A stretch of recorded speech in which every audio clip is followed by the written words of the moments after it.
Good evening. My name is Kenneth White, and I'll be talking about Disney. Will I be talking about Disney World or Disneyland? No, I'll be talking about Disney and their Institute of Leadership. Disney realized that leadership is the core beliefs of their actual program. So Walt Disney in the past believed that the number one focus was their customers. And to have their customers be happy and always wanted to come back, he realized that his leadership must be there. So they believed in walk the front. So what does that mean by walking the front? So walking the front means actually having the leaders actually going down to the employee level at the lowest level and working and walking and doing those things, because leadership is always something that is seen and not heard. So with this, Disney established their Disney Institute. So with this institute, it is an OD skill at its finest. So when Disney created the Disney Institute, it was a process intervention. Disney has mastered this concept, and they actually has opened up their doors for every other businesses, industries, whatever, to come in and learn their concepts. It's an OD skill to help a work group be more efficient with their customers, efficient with their product, efficient whatever they're actually trying to do.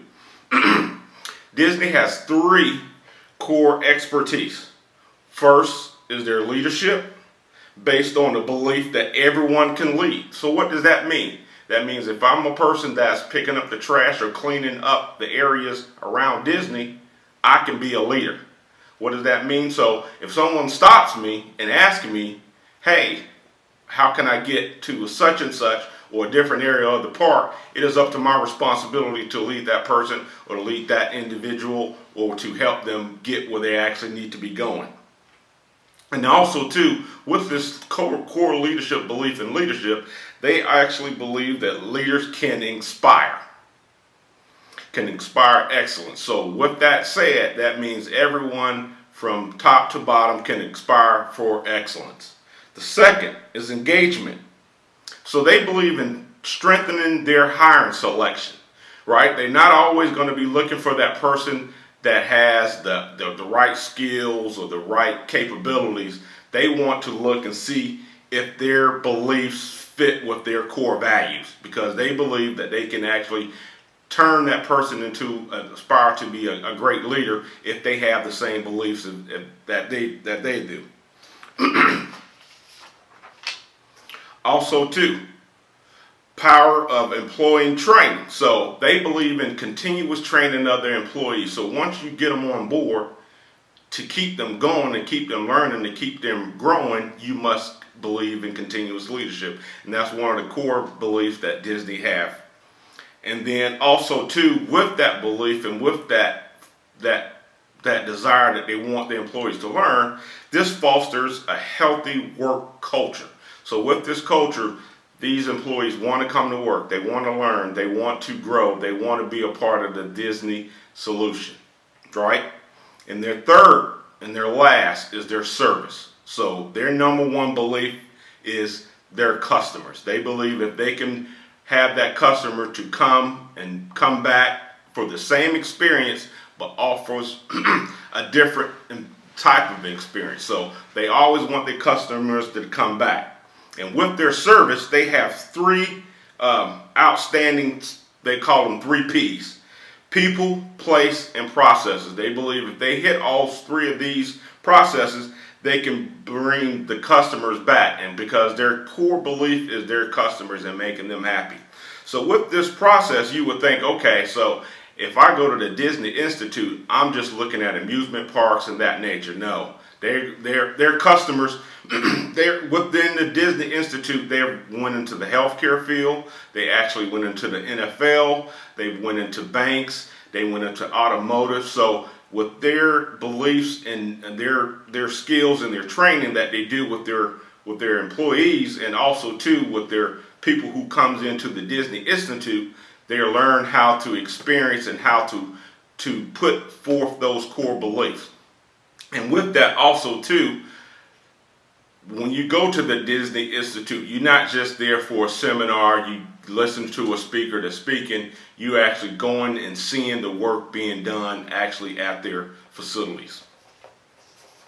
So with that being said, I want to compare three other businesses to the business of Disney. All right, so the top three I have is Walmart, Amazon, and Apple. All three of these businesses are on the top 500 of the Fortune 500 companies list, and also too, but they're very different from what Disney offers. All right, so let's talk about Walmart. So Walmart is the top one. So they do have a leadership program just only for their employees, and it's a very competitive program to get into their leadership program, and they believe in being competitive, bringing up the best employees. And with that being said, those leaders that actually go into that program are required to go back to their stores and to instill those learning things that they actually learn from their leadership program. So I can see Walmart is a big company, bigger than Disney, but I don't see they're reaching out to other customers or other people outside of their industry trying to improve everyone. So just think about, when was the last time you went into Walmart and you've seen it was very customer focused? It seems like they want to get you in and get you out, and sometimes make you wait in line so that way you can have impulse buys and then things of that nature. But that's a whole nother story. We can go down Walmart. Don't want to go down Walmart. All right, so number two I have is is Amazon. Amazon has 14 leadership principles. So doing research on Amazon, I found that there was a lot of information that Amazon had out there. So here I'm going to go down the 14 list. Their customer obsession. So they believe in customer obsession. They want to get customers in, customers, no matter what it is. Their portfolio or things they sell, from a camera all the way down to servers and stuff that they offer for different companies. Ownership. They believe that their employees should have ownership. Event and simplify. They want to make things, they always want to invent and to simplify solutions. Hire right. What they say is are right a lot, so they believe that their leaders are always right. That's their philosophy. Hire and develop the best. So they are always actually looking out for their best employees. They're looking for the best selection. It might not fit to their standards, but they want to go out and hire the best and to actually develop them. They also insist on higher standards. Number 7, they want to think big, right? Bias for action. Number 9, they want to be very frugal, right? They believe in if the customer doesn't want it, why are we investing into that particular product? They want to be vocally self-critical, so they want their employees to be critical of themselves. All right, earn trust of others, dive deep, and have a backbone, and be decisive and disagree and commit to their what they decide on to do. And then bottom line, the last one is they wanted to deliver results. So it's totally different from what the Disney believes in their culture. And lastly, I want to talk about Apple.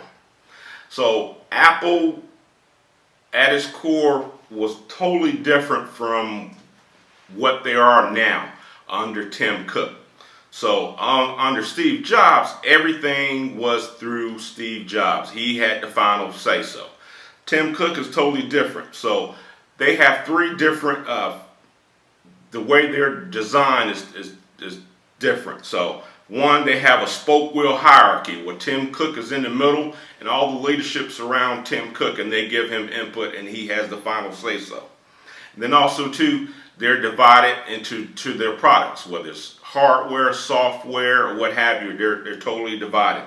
And then they have this weak functional matrix where senior leadership decides on where they want to go. So there's not any incentives, or there's not any type of innovations through the lower levels. It's all based on the senior leaders, and they let them decide them to where they want to go. So those are totally three different businesses compared to Disney. I will say Walmart, Amazon, and Apple are very profitable, but their business model is totally different than Disney. They are offering, I mean, they want customers, but also too, their customers are not what Disney actually going for. So they want repeat customers. The other three will want the same, but Disney's model is totally different. And with that being said, it was very interesting going and looking at Disney and researching their philosophies and their institutes, and also too looking at other businesses and how they're modeled against Disney. And thank you, and I'm signing off. Good night.